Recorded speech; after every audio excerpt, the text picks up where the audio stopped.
నమస్తే, నేను మీ సతీష్. అవినాష్ రెడ్డి అరెస్టుకు డేట్ ఫిక్స్. ఇది నేను చెప్తున్నటువంటి మాట కాదు. వైసీపీ వర్గాల్లో, ముఖ్యంగా సాక్షి ఛానల్, సాక్షి పత్రిక, ఆ వర్గాల్లో జరుగుతున్నటువంటి చర్చ. సాక్షి ఛానల్, సాక్షి పత్రిక, వాటికి వర్గం ఏమిటి? సరే, వైఎస్ఆర్ కాంగ్రెస్ పార్టీ అంటే వాళ్ళు ఏదో రాజకీయ పార్టీ అని చెప్పుకుంటారు కాబట్టి రాజకీయ వర్గాలు, వ్యాపార వర్గాలు, లేదంటే కనుక చిత్ర పరిశ్రమ వర్గాలు అని చెప్పి ఇలాగా మాట్లాడతారు. కానీ సాక్షి వర్గం ఏమిటి అంటే, ఎస్, సాక్షి ఛానల్, సాక్షి పత్రికలో ఏముంటాయి వార్తలు? జగన్మోహన్ రెడ్డి ఎంత నీచం చేసినా, జగన్మోహన్ రెడ్డి ఎంత అక్రమాలు చేసినా, జగన్మోహన్ రెడ్డి ఎన్ని కుంభకోణాలు చేసినా, ఎంత అవినీతికి పాల్పడినా జగన్మోహన్ రెడ్డే మంచివాడు, ప్రపంచమంతా కూడా జల్లెడ పడితే మంచివాడు అని గూగుల్లో కొడితే ఎవరు వస్తారు? జగన్మోహన్ రెడ్డే వస్తాడు అని చెప్పి నిత్యం జగన్మోహన్ రెడ్డికి భజన చేయటం, జగన్మోహన్ రెడ్డి గారి ప్రత్యర్థుల మీద బూతులతోటి చెలరేగిపోవటం. అదే కదా సాక్షి ఛానల్, సాక్షి పత్రిక చేసేది. జగన్మోహన్ రెడ్డి నిజంగా నీచానికి ఒడిగట్టినా కూడా దాన్ని వాళ్ళు చూపించరు. దాన్ని కూడా అబ్బబ్బబ్బబ్బ జగన్మోహన్ రెడ్డి ఎంత అద్భుతమైన నీచం చేశాడు అని చెప్పి పొగడ్తలతోటి ముంచెత్తారు. ఇది సాక్షి ఛానల్, సాక్షి పత్రిక చేసేది. అలాగే ఆ సాక్షి ఛానల్, సాక్షి పత్రికను అనుసరించేటువంటి కొన్ని ఛానల్స్, అవన్నీ కూడా బ్లూ మీడియా అని చెప్పుకుంటూ ఉంటాం.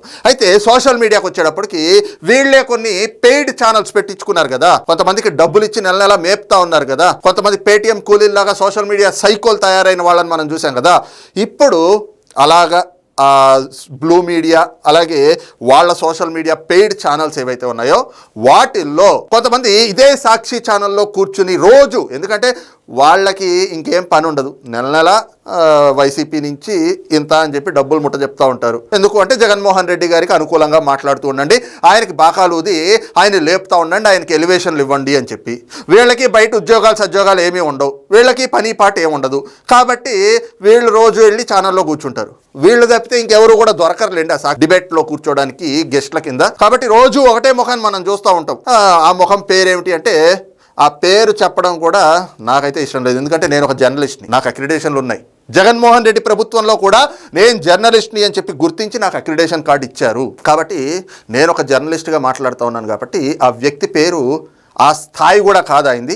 ఆయన మాట్లాడేటువంటి మాట అందరినీ ఆయన ఏమని పిలుస్తాడో ఈరోజు నేను ఆయన అదే పిలుస్తా, తపేళా ముఖం. ఓ తపేళా ముఖం వ్యక్తి. ఇంకో ఏదైతే కనుక కొత్తగా పుట్టుకొచ్చినటువంటి జగన్మోహన్ రెడ్డి గారికి వైసీపీకి అనుకూలమైనటువంటి పేటీఎం కూలీ ఛానల్, ఆ పేటీఎం కూలీ నడుపుతున్నటువంటి ఆ ఛానల్లో కూర్చుని మాట్లాడుతూ ఉన్నారు. వాళ్ళే చెప్తా ఉన్నారు ఏది అవినాష్ రెడ్డి అరెస్ట్కి డేట్ ఫిక్స్ అయింది అని చెప్పేసి. మరి ఏం మాట్లాడుతున్నారు అని ఒక్కసారి విని దానిపైన కూడా క్లుప్తంగా మనం చర్చించుకుందాం. ఇదిగోండి, ఈవిడే కొత్తగా పుట్టుకొచ్చినటువంటి జగన్మోహన్ రెడ్డి, అంటే కొత్తగా పెట్టుకున్నాడు ఏది పేటీఎం కూలీల కింద.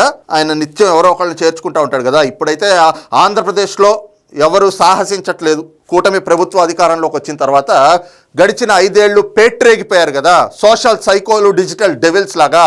ఈ రోజున వర్ర రవీంద్రారెడ్డి లాంటి వాళ్ళకి, ఇంకొంతమంది పోసాని కృష్ణమురళి, ఇలాంటి వాళ్ళందరికీ కూడా ఓ రౌండ్ కోటింగ్లు అయిన తర్వాత వైసీపీ సోషల్ మీడియా అంటే భయపడి చేస్తున్నారు. వాళ్ళ పని చేయాలన్నా, వాళ్ళ తరఫున మాట్లాడాలన్నా. అందుకని చెప్పి ఆంధ్రప్రదేశ్లో ఎవరు దొరకట్లేదని చెప్పి తెలంగాణలో ఇగో ఒక కొత్త పెయిడ్ ఆర్టిస్ట్ని, పేటీఎం కూలీ అనమాట, ఈవిని తెచ్చి పెట్టుకున్నారు. ఈవిడ పేరు విజయారెడ్డి. అక్కడ కూడా మన సామాజిక వర్గమే ఉండాలి, ఇది జగన్మోహన్ రెడ్డి గారికి కావాల్సింది. ఆమెను పెట్టుకుని ఆమెతోటి అసలు ఏదో అన్యాయం జరిగిపోతున్నట్లుగా, జరిగింది జరగనట్లుగా, జరగంది జరిగినట్లుగా చూపించాలి అనేటువంటి ప్రయత్నం. ఆడవాళ్ళు అయితే కనుక కొంత ఎక్కువగా చూస్తారు కదా, అట్రాక్షన్ ఉంటుంది అని చెప్పేసి. ఇక్కడ కూడా ఆడవాళ్ళను వాడుకునేటువంటి నీచపు ఆలోచన జగన్మోహన్ రెడ్డిది. సరే, ఆమెతోటి ఒక ఛానల్ పెట్టించారు. ఆ ఛానల్లో ఆమె మాట్లాడుతుంది, ఇంటర్వ్యూలు చేస్తుంది అనమాట. ఎవరిని? తపేళా మొఖాలని ఇంటర్వ్యూల పేరుతోటి వాళ్ళని పిలిచి వాళ్ళతోటి వైసీపీకి, జగన్మోహన్ రెడ్డి గారి అనువాయులకి అనుకూలంగా ఎలా మాట్లాడించవచ్చు అన్నది వీళ్ళు చేస్తారు. ఒకసారి చూద్దాం. వైఎస్ అవినాష్ రెడ్డి అరెస్ట్ గురించి తెరపైకి తీసుకొచ్చి క్వశ్చన్ మార్కులు పెట్టి వైఎస్ అవినాష్ రెడ్డి ఇంకా యూచల్ లెక్క పెట్టాల్సింది, ఇంకా తప్పించుకోలేడు అనే పరిస్థితి ఏంది? అసలు బిహైండ్ అసలు ఏంది సీన్ ఏంది? వీడియో ట్రైలర్ అది. ఈయనే తపేళా ముఖం. ఎందుకంటే ఆ పేరు కూడా నాకు ఉచ్చరించడం ఇష్టం లేదు, ఎందుకంటే నేను ఆ స్థాయికి దిగజారిపోవాలనుకోవట్లే. కాకపోతే వీళ్ళు మాట్లాడినటువంటి మాటలు నేను ఎవరో చూపిస్తే చూసి నాకే అసలు ఆశ్చర్యం కలిగింది. నిజంగా తపేళా మొహం అని చెప్పి పిలవడంలో తప్పు లేదు అనిపించి, సరే వీళ్ళు మాట్లాడినటువంటి మాటల మీద వాస్తవాలు ఏమిటి అనేది కూడా ప్రజలకు తెలియాలి కాబట్టి నేను వీడియో చేస్తున్నా. ఆమె అడిగిన ప్రశ్న విన్నారు కదా, అవినాష్ రెడ్డి అరెస్ట్ అని చెప్పి క్వశ్చన్ మార్కులు పెడతా ఉన్నారు, ఇది పెడతా ఉన్నారు, గందరగోళం చేసేస్తా ఉన్నారు అని చెప్పి. గందరగోళం ఎవరు చేశారు? ఎవరు చేస్తున్నారు? ఎందుకు చేస్తారు ఎవరైనా? దాని గురించి ఈయన ఏం చెప్తున్నాడు మళ్ళీ ఒకసారి విందాం. వీడియో ట్రైలర్ అది. మీడియా ట్రయల్ సిబిఐ వాళ్ళు అరెస్ట్ చేయడానికి వెళ్ళారట, మొత్తం దిగ్బంధం చేశారు. నెక్స్ట్ డే ఎందుకు వెళ్ళా? వాళ్ళ అమ్మ హాస్పిటల్ ఉంది నిజమే, ఆవిడకి ఉన్నారు, బయటికి జనాలు ఉన్నారు, బయట వెళ్ళలేం లేదు, అన్ని ఒప్పుకున్నాం. నెక్స్ట్ డే ఎందుకు వెళ్ళా సిబిఐ అరెస్ట్ చేయడానికి? తర్వాత 10 రోజుల తర్వాత ఎందుకు వెళ్ళా? 25 తారీఖు ఈ టార్గెట్ పెట్టుకుని చిరంజీవి సినిమా ఒకటి ఉంటుంది, కిరాతకుడు అని, ఎస్వి కృష్ణారెడ్డి గారి వెళ్ళి ఉంటుంది, అందులో అంతే. ఈ వెళ్ళి అందరినీ కూడా చిరంజీవి అందరినీ చంపుకొచ్చారు, కానీ ఆ పోలీసు వాడు టాబ్లెట్లు ఎక్కిస్తారు చిరంజీవికి. ఇక్కడ ఏంటి 36 గంటలు వెనకరాకపోతే ఈ టాబ్లెట్ వాళ్ళు చచ్చిపోతామని. అంటే వెళ్ళడంతో కాదు, ఏదో దిక్కుమాల టాబ్లెట్లతో. అలాగా అవినాష్ రెడ్డి కేసు విషయంలో అసలు ఆయనకి సంబంధం ఉందో లేదు కదా, ఏ డిసైడ్ చేశారు ఆయన ఎదురు అని. అంటే మొత్తం కూడా మీడియా ట్రయల్ ఇందులో ఏమీ లేదు. మీడియా ట్రయల్ ఇది, ఇందులో ఏమీ లేదు. అసలు ఓ డేట్ పెట్టుకున్నారు, ఓ డేట్ పెట్టుకుని వెళ్ళారు అరెస్ట్ చేయడానికి, అక్కడ మొత్తం దిగ్బంధం చేశారు అని చెప్పేసి అరెస్ట్ చేయకుండా వెనక్కి వచ్చారు. ఆ తర్వాత రోజు ఎందుకు వెళ్ళలేదు, పోనీ ఇంకో 10 రోజుల తర్వాత ఎందుకు వెళ్ళలేదు అని చెప్పేసి ఈ తపేళ మొహం వ్యక్తి ఈయనేదో చూసినట్లుగా చెప్తా ఉన్నాడు. ఇదంతా మీడియా ట్రయల్ అని చెప్పేస్తా ఉన్నాడు. మీడియా ట్రయల్ అని చెప్పేసి చెప్పడానికి ఈయనెవరు? ఈయన చేస్తుంది కూడా ఇప్పుడు అదే కదా, మీడియా ట్రయలే కదా. వాస్తవంగా వైఎస్ వివేకానంద రెడ్డి గారి కేసులో జరిగింది ఏమిటి? ఎక్కడైనా కూడా ఛానల్స్లో ఎవరైనా కూడా, ఇంక్లూడింగ్ నాలాంటి వ్యక్తులైనా కూడా విశ్లేషణ చేస్తూ ఉన్నారు అంటే దేని గురించి విశ్లేషణ చేస్తూ ఉన్నారు? అప్పుడు జరిగినటువంటి ఆ ఇన్సిడెంట్, సిబిఐ దర్యాప్తు, దానికి సంబంధించి ఏదైతే అధికారికంగా కొంత సమాచారం బయటకు వస్తుందో, లేదంటే గనక అధికార వర్గాల్లో జరుగుతున్నటువంటి చర్చలు ఏవైతే ఉంటాయో వాటిని పట్టుకుని కదా, వాటి మీదే కదా విశ్లేషణ చేస్తుంది, మీడియా ట్రయల్ చేసేస్తుంది అని చెప్పేసి చెప్తాడు ఈయన. ఇప్పుడు సాక్షి ఛానల్లో కూర్చుని అబ్బెబ్బెబ్బే అసలు వైఎస్ వివేకానంద రెడ్డి గారిని అవినాష్ రెడ్డి ఎక్కడా కూడా ఆయన పాత్ర లేదు, ఆయన హత్యలో నారాసుర రక్త చరిత్ర అని చెప్పేసి రాసినప్పుడు అది మీడియా ట్రయల్ కాదా?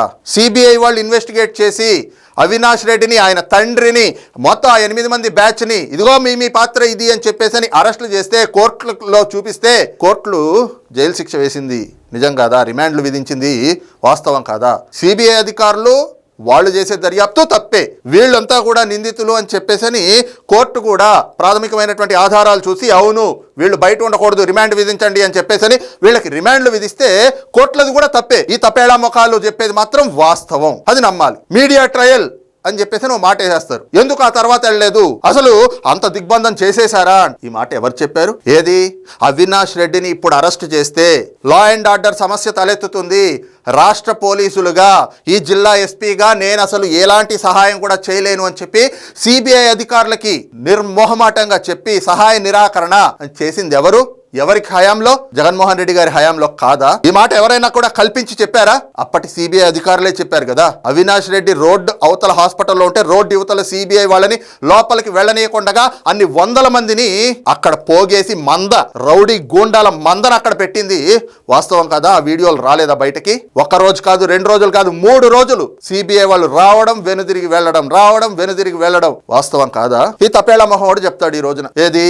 ఆ తర్వాత ఎందుకు వెళ్ళలేదు, ఇంకో 10 రోజులకి ఎందుకు వెళ్ళలేదు అని. నిజంగా ఏ తప్పు చెయ్యకపోతే, అవినాష్ రెడ్డి పాత్ర లేకపోతే, ఎంపీగా ఉన్నాడు కదా, ఒక బాధ్యత కలిగినటువంటి భారతీయ పౌరుడుగా నా తప్పు లేకపోయినా కూడా నా మీద నింద మోపుతా ఉన్నారు, నన్ను హంతకుణ్ణి అంటా ఉన్నారు, నా తప్పే లేదు, రుజువు చేసుకోవడానికి నేను సిద్ధం అని చెప్పి అవినాష్ రెడ్డి అసలు సిబిఐ అధికారుల దగ్గరికి ఎందుకు వెళ్ళలేదు? నోటీసులు ఇవ్వడానికి పులివెందుల్లో అవినాష్ రెడ్డి ఇంటికి వెళ్తే అస్సలు కనిపించకుండా తప్పించుకు తిరిగింది నిజం కాదా? ఎందుకు తిరిగాడు? పులివెందులు వెళ్తేనేమో హైదరాబాద్లో ఉన్నా అంటాడు, హైదరాబాద్ ఇంటి దగ్గరికి వస్తే ఎక్కడో పులివెందుల్లో ఉన్నా అని చెప్తాడు. సిబిఐ అధికారుల కంట కనపడకుండా తప్పించుకు తిరిగినటువంటి మాట వాస్తవం కదా? ఏ తప్పు చేయకపోతే ఎందుకు తప్పించుకుని తిరిగాడు? అసలు నిజంగా ఏ తప్పు చేయకపోతే, అవినాష్ రెడ్డి పాత్రే లేకపోతే సునీతారెడ్డి గారు వచ్చే వరకు అది హత్య అని ఆ తర్వాత తెలిసింది కదా. అసలు ఫస్ట్ మృతదేహాన్ని చూసింది అవినాష్ రెడ్డి కదా. అవినాష్ రెడ్డి చూసినప్పుడు అక్కడ రక్తపు మరకలు ఉన్నప్పుడు, వివేకానంద రెడ్డి గారి శరీరం పైన గాయాలు ఉన్నప్పుడు విజయసాయి రెడ్డి చేత గుండెపోటు అని ఎలా చెప్పించారు? అరే వివేకానంద రెడ్డి గారిది హత్య అని చెప్పి పోలీసుల్ని పిలిచి కేసు కట్టండి, అసలు దర్యాప్తు చేయించండి, వైఎస్ వివేకానంద రెడ్డి గారిని హత్య చేశారు అని చెప్పి మొట్టమొదట గగ్గోలు పెట్టాల్సింది అవినాష్ రెడ్డి కదా. అలా కాకుండా సునీతారెడ్డి గారు వచ్చేలోపే మొత్తం దుప్పట్లో కట్టేసేసి, ఆయన గాయాలు కట్లు కట్టించేసి మొత్తం దుప్పటితోటి కప్పేసేసి, ఆయన ముఖం మాత్రమే కనిపించేలా పెట్టి దండలేసేసి ఫ్రీజర్లోకి ఎక్కిచ్చేసి, సునీతారెడ్డి గారు గనక ఆ రోజున గాయాలు చూడకపోయి ఉండుంటే, పోస్ట్ మార్టానికి పట్టుబట్టకపోయి ఉండుంటే వివేకానంద రెడ్డి గారి మృతి అనేది గుండెపోటుగానే పోయేది కదా. అవినాష్ రెడ్డి మొట్టమొదట తెలిసినటువంటి వ్యక్తి 6:15కి ఆయనకే కదా మొట్టమొదటగా వివేకానంద రెడ్డి గారు చనిపోయారని తెలిసింది. చనిపోయినప్పుడు అది గుండెపోటు కాదు, గొడ్డలిపోటు, అది హత్య అని చెప్పి ఎందుకు మాట్లాడలేదు? అవినాష్ రెడ్డి తండ్రిని అరెస్ట్ చేశారు, ఆయన్ని కూడా A8గా పెట్టారు. ఇందులో తన మీద నిందలు మోపుతా ఉంటే తన నిర్దోషత్వాన్ని నిరూపించుకోవడానికి ఎందుకని వెళ్ళట్లేదు? ఈ తపేళ మొహోడు ఆ మాటలు ఎందుకు చెప్పడు? ఈ రోజున మాట్లాడితే మీడియా ట్రయల్ అనేసని నోటికొచ్చిన మాట. ఎందుకంటే ఇసురుతున్నాడుగా జగన్మోహన్ రెడ్డి 5 రూపాయలు కూలి, పేటీఎం కూలి, ఆ డబ్బులు తీసుకుంటా ఉన్నారు కాబట్టి ఇట్లాంటి మాటలు మాట్లాడుతూ ఉంటారు. సాక్ష్యాలన్నీ చెరిపేయడం వల్లనే ఈ రోజు సిబిఐ ఇంకా ఏమీ లేదని చెప్పుకొచ్చిరు అనే దానికి తీసుకొచ్చుకుంటూ ఏది ఏమైనా కూడా కానీ అరెస్ట్ తప్పు. ఈ తలుపు చెప్పి కథలు ఎలా ఉంటాయంటే గంగిరెడ్డి గారు లోపల గొల్లెని తీసేట వాడు వీడు ఎవరినైనా తన్ని ఎరగొట్టి బయట లోపలికి వచ్చారు. ఎవరు? సుధా సింగ్ మేడం. ఈ రామ్ సింగ్ గారి కన్నా ముందు సుధా సింగ్ మేడం చేశారు ఇన్వెస్టిగేషన్. రామ్ సింగ్ గాడి కన్నా ముందు రామ్ సింగ్ అనేటువంటి వ్యక్తి సిబిఐలో పనిచేస్తా ఉన్నాడు. భారతదేశ అత్యున్నత దర్యాప్తు సంస్థ సిబిఐ, అందులో ఒక ఎస్పీగా ఉన్నటువంటి వ్యక్తి. ఈ తపేళ మహోడు రోజు సాయంత్రం వైన్స్ దగ్గర కూర్చుని ఇవేంటి బాయిల్డ్ పల్లి అవి ఉంటాయి కదా, అవి పెట్టుకుని చీప్ లిక్కర్ తాగే ఈ తపేళ మొహాలు వీళ్ళు వచ్చి ఎంత చదువుకుని ఎస్పీగా సిబిఐలో ఉండడం అంటే ఒక ఉన్నతమైనటువంటి స్థానంలో ఉన్నటువంటి వ్యక్తి, ఒక ఉన్నతమైనటువంటి ఉద్యోగం చేస్తున్నటువంటి వ్యక్తి రామ్ సింగ్ గాడు అవతల వాడికి మర్యాద ఇవ్వడం కూడా తెలియదు. నిజంగా ఇలాంటి తప్పేలా మొహాలు ఇలాంటి వాళ్ళనే జగన్మోహన్ రెడ్డి దగ్గర పెట్టుకుంటాడు. గాడు గీడు అని మాట్లాడతాడు. అరే ఆయన ఒక పోలీస్ అధికారి, ఒక ప్రభుత్వ ఉద్యోగి అధికారి, గౌరవించాలి కదా.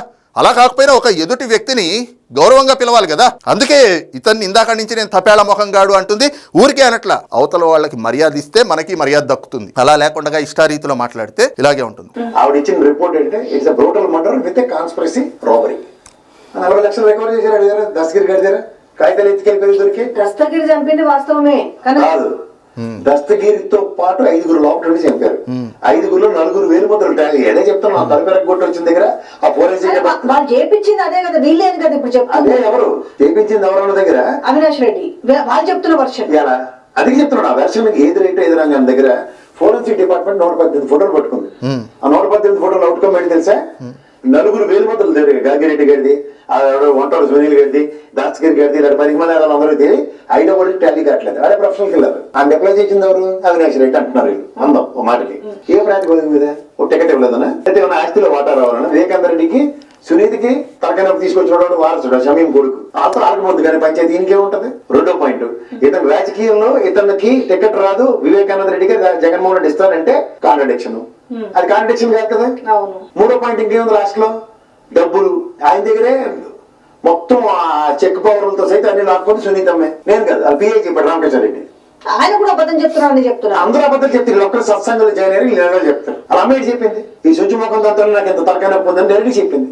కొట్టి పంపిస్తా రామకృష్ణ రెడ్డి. వీళ్ళు చెప్పేది ఏమిటి అంటే అసలు ఎవరు ఈ దస్తగిరి చంపింది వాస్తవం. దస్తగిరితో పాటు ఇంకో 5 ఉన్నారు.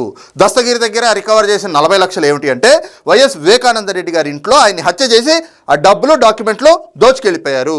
ఇతనితో పాటు ఇంకో 5 ఉన్నారు. ఎవరు? సునీల్ యాదవ్, గంగిరెడ్డి, వీళ్ళంతా కూడా. కాబట్టి వీళ్ళందరితోటి కూడా చేయించింది ఎవరు అంటే సునీతారెడ్డి గారట. సునీతారెడ్డి గారు ఇలా చేయిస్తున్నారు కాబట్టి సౌభాగ్యమ్మ గారు సునీతారెడ్డి గారిని తిట్టారంట. అంతలా తిట్టుంటే మొన్న ఎన్నికల సమయంలో ఓ వైపున షర్మిల గారిని, ఇంకో వైపున సునీత గారిని పెట్టుకుని అదే సౌభాగ్యమ్మ గారు వైఎస్ వివేకానంద రెడ్డి గారి సతీమణి సునీతారెడ్డి గారి కన్నతల్లి ఆవిడ మరి మొన్నటి ఎన్నికల్లో కూర్చుని నా కూతుళ్ళు ఇక్కడ ఆడబడుచులు కొంగు జాచి అడుగుతూ ఉన్నారు, షర్మిలకి ఓటేయండమ్మా అని చెప్పేసని సునీతారెడ్డి గారిని కూడా పక్కన పెట్టుకుని ఎలా చెప్తుంది? ఎలా చెప్తారు ఆవిడ? ఈ రోజున ఈ సునీల్ యాదవ్, దస్తగిరి, గంగిరెడ్డి, మిగతా వాళ్ళు దేవిరెడ్డి, శివశంకర్ రెడ్డి వీళ్ళందరూ కూడా హత్య జరగడానికి ముందు, హత్య జరిగిన తర్వాత వాట్సాప్ కాల్లో జగన్మోహన్ రెడ్డి చెప్పినట్టుగా హాట్ లైన్ కాదు కానీ వాట్సాప్ కాన్ కాల్లో మాట్లాడుకున్న మాట వాస్తవం కదా. గూగుల్ టేక్అవుట్లో ఫోరెన్సిక్ ల్యాబ్ ఫోటోలు అని చెప్పి చెప్తా ఉన్నాడు, వేలి ముద్రలు అని చెప్తా ఉన్నాడు. సిబిఐ అధికారులు గూగుల్ టేక్అవుట్ తీస్తే అందరూ కూడా అవినాష్ రెడ్డి ఇంటి దగ్గర కలిసినటువంటి మాట వాస్తవం కాదా? ఇవన్నీ కూడా సిబిఐ దర్యాప్తులో బయటకు వచ్చినటువంటి అంశాలు కావా? ఇవన్నీ ఈ రోజున నిర్ధారణ అయిన తర్వాత వీటన్నిటికీ సంబంధించినటువంటి ఆధారాలు సేకరించిన తర్వాతే కదా 7 మందిని అరెస్ట్ చేస్తే నెలల తరబడి ఉన్నారు. ఇవాళకి కూడా భాస్కర్ రెడ్డి పులివెందుల్లో కాలు పెట్టడానికి వీల్లేదు అని చెప్పి కోర్టు ఆదేశాలు విధిస్తే బయట ఎక్కడో ఉంటా ఉన్నాడు కదా, కడప జిల్లాలో కాలు పెట్టడానికి వీలు లేకుండా. ఇవన్నీ కూడా వాస్తవాలు కావా? అవినాష్ రెడ్డి అమాయకుడా, చంటి పిల్లాడా, నోట్లో వేలు పెడితే ఏం చేయాలో తెలియనటువంటి వాడా? 5 ఉన్నారు, 4 వేలు ముద్రలు దొరికినాయి, ఒక్కడి దొరకలేదు. మీడియా ట్రయల్ అన్నావు కదా, ఈ తపేళ మొహోడు వీడు చేస్తా ఉన్నాడు మీడియా ట్రయల్. ఏది? మొత్తం ఆ తాడేపల్లిలో ఎలాంటి స్క్రిప్ట్ అయితే కనుక వైఎస్ వివేకానంద రెడ్డి గారి హత్య మీద ఒక స్క్రిప్ట్ తయారు చేసుకున్నారో దాన్నే మీడియా ట్రయల్గా ఈ తపేళ మొహోడు ఈ పేటీఎం కూలీ ఆమెతో కూర్చుని చెప్పేస్తా ఉన్నాడు. ఇది ప్రజలు నమ్మేయాలి. వీళ్ళే సత్సంగంలో చేరినటువంటి సత్యహరిశ్చంద్రులు, వీళ్ళు చెప్పేవి మాత్రమే నిజాలు, మిగతా వాళ్ళు ఎవరు చెప్పేవి నిజాలు కాదు. ఇదంతా కూడా దేనికి ఇంత గగ్గోలు పెడతా ఉన్నారు అంటే వీళ్ళందరికీ సెప్టెంబర్ 9th అనేటువంటి ఒక భయం పట్టుకుంది. సెప్టెంబర్ 9వ తారీఖున సుప్రీంకోర్టు మరి మొన్ననే వాయిదా వేసింది కదా, సిబిఐ కూడా చెప్పింది మీరు ఒక గడువు పెట్టి మమ్మల్ని దర్యాప్తు పూర్తి చేయమన్నారు కాబట్టి మేము దర్యాప్తు ముగిసింది అని చెప్తా ఉన్నాం, లేదు మళ్ళీ దర్యాప్తు చేయమంటే మేము చేస్తా ఉన్నారు. ఆల్రెడీ సునీతారెడ్డి గారు కూడా సాక్షుల్ని ప్రభావితం చేస్తా ఉన్నారు, సాక్షుల్ని భయపెడతా ఉన్నారు, కాబట్టి అవినాష్ రెడ్డితో సహా మిగతా వాళ్ళందరికీ ఇచ్చినటువంటి బెయిల్ రద్దు చేయాలి అని అంటే సెప్టెంబర్ 9వ తారీఖున ఆ నిర్ణయం తీసుకోబోతా ఉంది సుప్రీంకోర్టు. సిబిఐ కూడా అవినాష్ రెడ్డి ముందస్తు బెయిల్ రద్దు చేయాలి అని చెప్పి వాళ్ళు కూడా చెప్పినటువంటి నేపథ్యంలో వైఎస్ వివేకానంద రెడ్డి గారి హత్య కేసులో September 9th Avinash Reddy arrest అనేటువంటిది ఒక డేట్ ఫిక్స్ కాబోతా ఉంది. ఆ భయంతో ఈ రోజున ఈ స్థాయిలో గగ్గోలు పెడతా ఉన్నారు అనేటువంటిది కూడా చాలా స్పష్టమైపోతా ఉంది. ఇక అవినాష్ రెడ్డి మాత్రం వైఎస్ వివేకానంద రెడ్డి కేసులో తప్పించుకోలేడు, ఆయన హత్య కేసులో అనేటువంటి అభిప్రాయం కూడా రాజకీయ పరిశీలకుల నుంచి వ్యక్తమవుతా ఉంది. మరి ఈ అంశంపైన మీ అభిప్రాయం ఏంటి అనేటువంటిది కింద కామెంట్ సెక్షన్లో మెన్షన్ చేయండి. Thank you.